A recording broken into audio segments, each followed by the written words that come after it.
Le sémaphore de la presqu'île de Cap-Ferrat et son mât qui culmine à 163 mètres est un amer remarquable. Le port de Saint-Jean-Cap-Ferrat est bien protégé de tous les vents, mistral, sud-ouest, par la presqu'île du Cap-Ferrat à l'ouest et la pointe de l'Hospice au sud.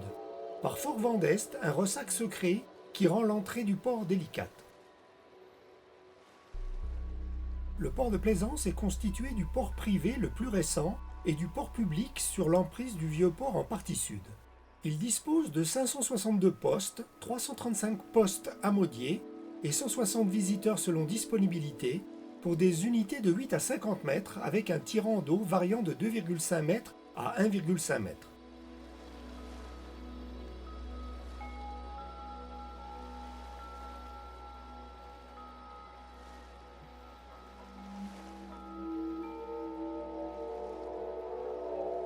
Les deux ports et différents mouillages de la rade de Villefranche font l'objet de 3 vidéos dédiées.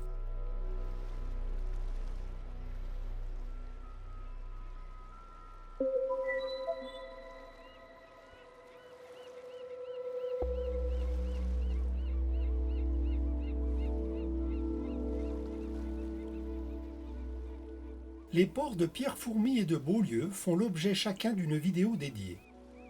Au nord du port, une zone interdite au mouillage dite ZIM, permanente pour les navires de plus de 20 mètres, s'étend sur 300 mètres depuis le rivage, de la limite bâbord du chenal de l'hôtel Royal Riviera jusqu'à l'ouest de la ZIM située au nord de la pointe Saint-Hospice qui sert au calage des filets de pêche.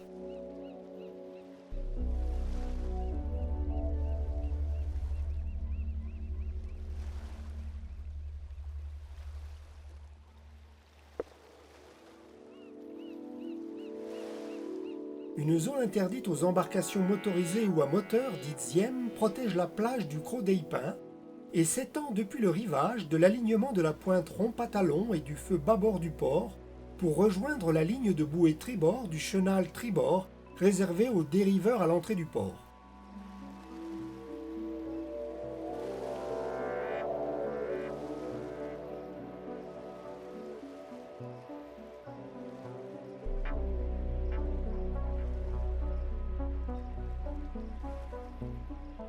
De nuit, on repère l'entrée du port par son feu rouge à 4 éclats toutes les 15 secondes sur une tour rouge et blanche haute de 18 mètres qui porte à 8000, soit 14,8 km au nord de la Grande Jetée.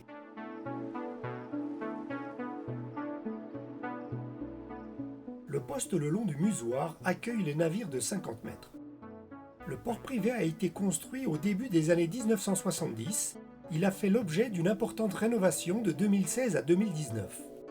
Il est organisé en 7 pontons numérotés de 1 à 7, entourés de 2 quais et de 2 môles. Parmi les nombreuses échoppes du quai du commerce, on trouvera plusieurs ship-chandlers.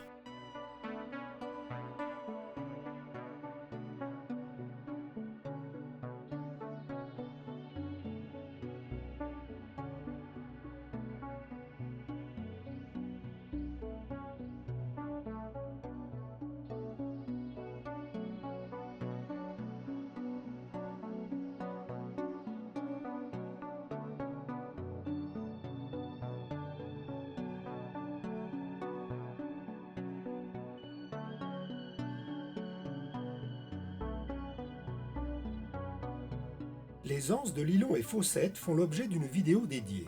Selon les cartes, l'anse de Lilon est parfois appelée anse des fosses ou fossé.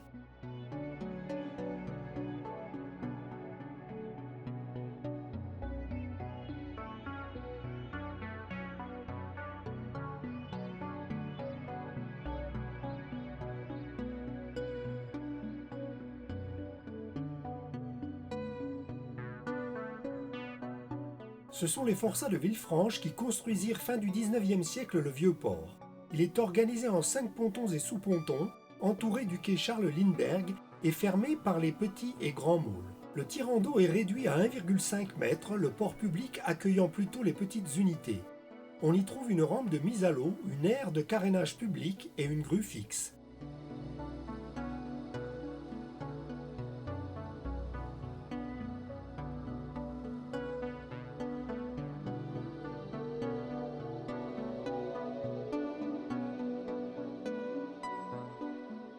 Dans les rues voisines de la place du Centenaire, on trouvera tous les commerces, dont une boulangerie, une pharmacie, une supérette, une banque, de nombreux restaurants, bars et snacks, l'arrêt de bus du port de la ligne 18 vers Nice ou Beaulieu, ainsi qu'une station de taxi.